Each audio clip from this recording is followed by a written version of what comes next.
दृश्यमा देखिएको यो घुइँचो नवलपरासी जिल्लाको पानीनन्दन गाउँपालिकाको न्यायिक समितिमा आफ्ना समस्या लिएर समाधान पाउने आशामा आएका व्यक्तिहरूको हो।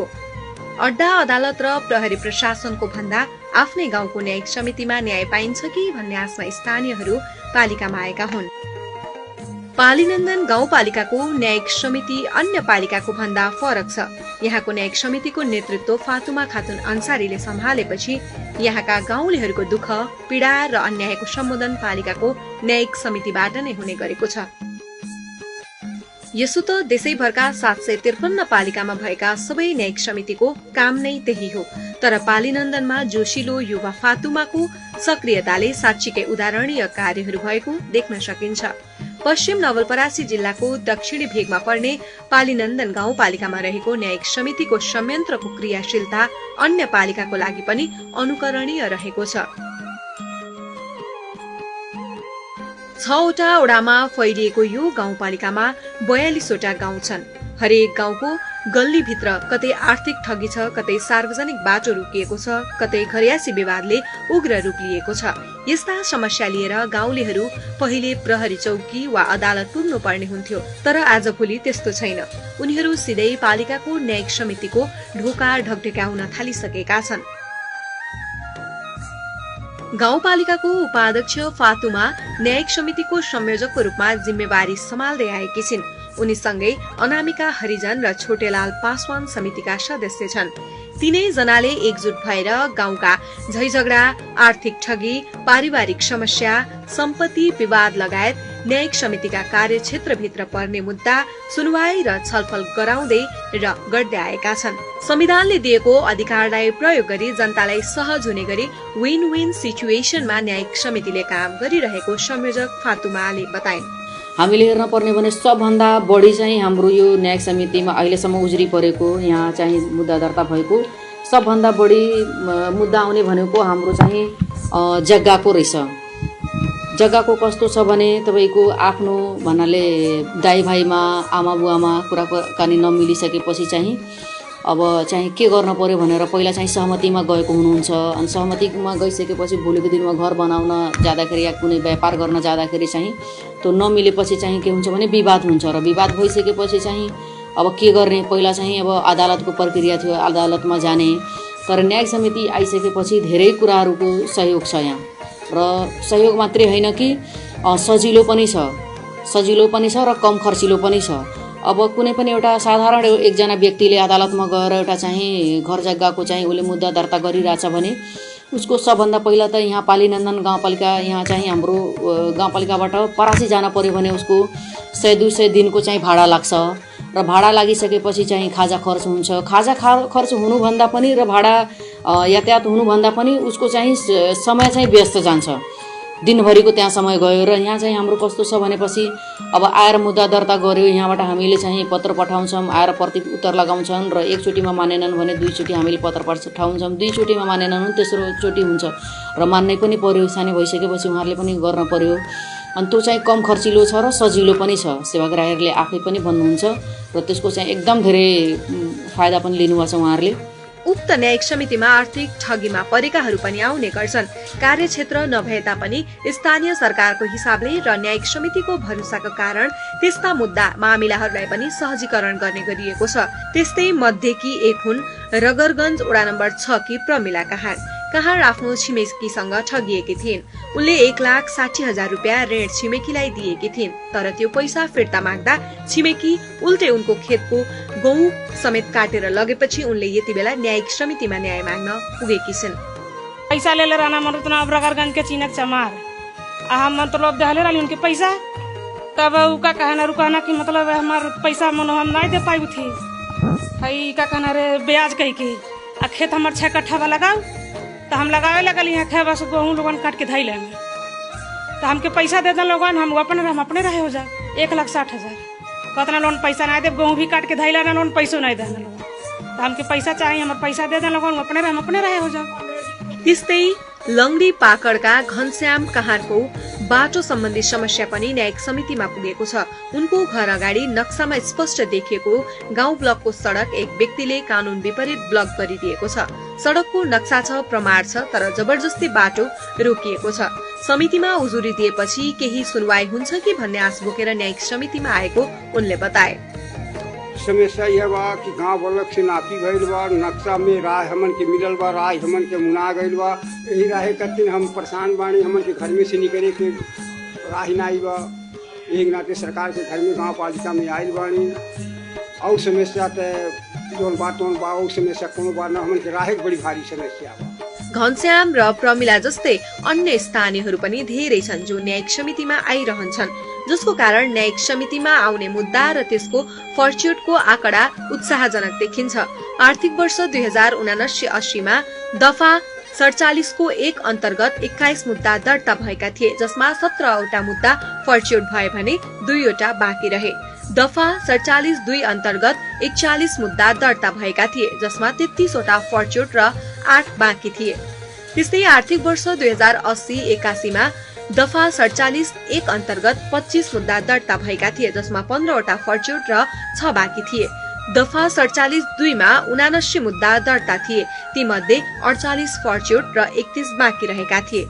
आर्थिक वर्ष 2081-82 मा दफा 47(1) मा 12 मुद्दा दर्ता भए, 7वटा फर्च्युट भए र 5 प्रक्रियामा छन्। त्यस्तै दफा 47(2) मा 75 मुद्दा दर्ता, 48 फर्च्युट र 27 हाल प्रक्रियामा रहेका छन्। यी तथ्याङ्कहरूले समितिको सक्रियता र विश्वसनीयता झल्क्याउँछ। सुरुमा मानिसहरू न्यायिक समितिको प्रभावमा शंका गर्थे, तर अहिले न्यायिक समितिमा न्यायका लागि आउनेको घुइँचो लाग्ने संयोजक अन्सारी नै स्वयं बताउँछिन्। न्यायिक समितिमा चाहिँ दिनहुँ सेवाग्राहीहरूको चाप बढी हुन्छ। पहिला भन्दा मान्छेले न्यायिक समितिमा विश्वास गर्नुभन्दा अहिले चाहिँ विश्वास धेरै छ र विश्वास पनि धेरै छ। अहिलेको टाइममा हेर्न सक्छौँ भने हाम्रो पालिकामा दिनहुँ एउटा दुईटा चाहिँ अदालतबाट नभए जिल्ला प्रहरी कार्यालयबाट प्रशासनबाट चाहिँ कतिपय व्यक्तिहरू हुनुहुन्छ, उहाँहरूलाई चाहिँ थाहा हुँदैन कि हामीले आफ्नो न्यायको लागि कहाँ जाम भनेर कतिपय व्यक्तिले जिल्ला प्रहरी कार्यालयमा, जिल्ला प्रशासनमा, अदालतमा जानुहुन्छ र उहाँहरूले चाहिँ हामीले नै पत्र पठाउनुहुन्छ र यो व्यक्तिको चाहिँ त्यहाँ चाहिँ गएर स्थानीय सरकारमा गइसकेपछि तपाईँले यसलाई चाहिँ एउटा आफ्नो प्रक्रिया अगाडि बढाउनु भनेर त्यस्तो किसिमको आउँछ। त्यो पनि एउटा राम्रो अभ्यास भइरहेछ हाम्रो। र अब चाहिँ व्यक्तिहरूको के सोच छ भने यहाँको सेवाग्राहीहरूको कि हामीले परासी जानुभन्दा त्यहाँ गएर आउनुभन्दा राम्रो बरु हामीले पहिला पालिका जाम, पालिकाबाट त्यहाँ भएन भने हामीले बल्ल चाहिँ जिल्ला त्योभन्दा माथि जाम भनेर त्यस्तो किसिमको चाहिँ सोच छ। जनप्रतिनिधि जस्तै कर्मचारीहरू पनि न्यायिक समितिको कार्यप्रति उत्साहित रहेका छन्। न्यायिक शाखाकी कर्मचारी अनुराधा कुमारी हरिजनले पालिकाले कानून बमोजिम न्यायिक प्रशासनलाई चुस्त बनाएको बताइन्। हामीले के गर्छौँ, दुईटै पक्षले चाहिँ तारिख मिलान हामीले गर्छौँ। तारिख मिलान भन्नाले एउटै दिन हामीले तारिख दिन्छौँ, त्यही दिन उहाँहरू आउनुहुन्छ र हामी दुईटैको राय सल्लाह बुझेर कुन दिन उहाँहरूले मुद्दा पेशीमा हामीले राख्छौँ। उहाँहरूले डेट दिइसकेपछि हामीले त्यही अनुसारको हामीले त्यो मेलमिलाप वडामा चाहिँ मेलमिलाप केन्द्रमा हामीले यहाँबाट रिफर गरिदिन्छौँ मुद्दा सर। यदि उहाँ वडामा गइसकेपछि मिल्यो भने ठिक छ, होइन मिलेन भने उहाँलाई फेरि रिफर गर्न हामीले आदेश दिन्छौँ यहाँ न्याय समितिमा गरिदिनु भनेर मुद्दा त्यो निवेदनलाई। अनि मिल्यो भने ठिक छ, मिलेन भने हामी फेरि पनि पुनः त्यो मुद्दालाई हामीले यहाँ ल्याएर हामीले दुईचोटि फेरि पनि उहाँलाई पेशीमा बोलाउँछौँ, मुद्दा छलफल वृहत रूपमा गर्छौँ। के हो कसो हो थाहा बुझेर हामीले त्यसलाई उलाएर समस्यालाई हामी निराकरण गर्दै आएका छौँ अहिलेसम्म। त्यसपछि मिल्यो भने ठिक छ, मिलेन भने 3 महिना अवधि हो सर। अब वडामा मेलमिलाप केन्द्र प्लस हाम्रो न्याय समिति गरेर यदि आयो भने ठिक छ, होइन भने हामीले त्यो 90 दिन कट्ने बित्तिकै हामीले यहाँबाट अदालत रिफर गरिदिन्छौँ। न्यायिक समिति केवल मुद्दाको फर्च्युट गर्ने थलो होइन, यो समुदायमा सहकार्य र मेलमिलापको संस्कृति विकास गर्ने थलो पनि हो। विवादलाई अदालत पुर्याउनु अघि आपसी छलफल, संवाद र सहमतिका माध्यमबाट टुङ्ग्याउने प्रयास समितिको प्राथमिकता हो। पालिकाका हरेक वडामा मेलमिलाप केन्द्र स्थापना गरिएको छ।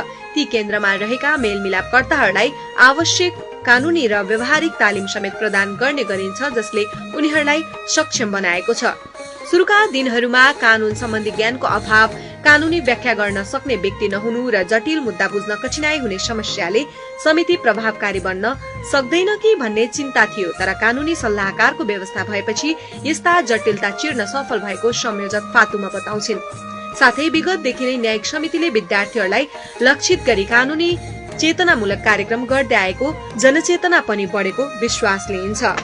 हामीले निर्वाचित हुँदाखेरि विद्यार्थीसँग न्यायिक समिति भनेर हामीले कार्यक्रम राख्यौँ, जुनमा कि हाम्रो पालिकाको न्यायिक समितिमा बस्ने कर्मचारी, हाम्रो पालिकाको प्रमुख प्रशासकीय अधिकृत ज्यू, अनि त्यसपछि हाम्रो चाहिँ न्यायिक समितिको सदस्य र संयोजक सहित हामीले गएर चाहिँ विद्यार्थीहरूसँग, जस्तै +2 पढ्ने, 10 क्लास पढ्ने विद्यार्थीहरूसँग चाहिँ हामीले अन्तर्क्रिया गऱ्यौँ। न्यायिक समिति भनेको के हो, न्यायिक समितिले के काम गर्छ, कसरी काम गर्छ भनेर हामीले उहाँहरूले गरेको प्रश्न र हामीले दिएको जवाब र हामीले कसरी काम गरिरहेछौँ र त्यो विद्यार्थीहरूले चाहिँ आफ्नो घरमा, आफ्नो परिवारमा, आफ्नो टोलमा कसरी जनचेतना फैलाउन सक्छन् भन्ने कुरालाई लिएर हामीले सबभन्दा पहिला त्यो गऱ्यौँ कार्यक्रम। र काम गर्ने जटिलता भन्दा पनि आफ्नो अनुभव चाहिँ बढिरहेछ भन्ने कुराको मलाई खुसी लाग्छ, किनभने हामीले एउटा जनप्रतिनिधि भएर निर्वाचित भएर आइसकेपछि चाहिँ सबभन्दा पालिकाको उपाध्यक्ष या उपप्रमुखलाई काम गर्ने, एउटा आफूलाई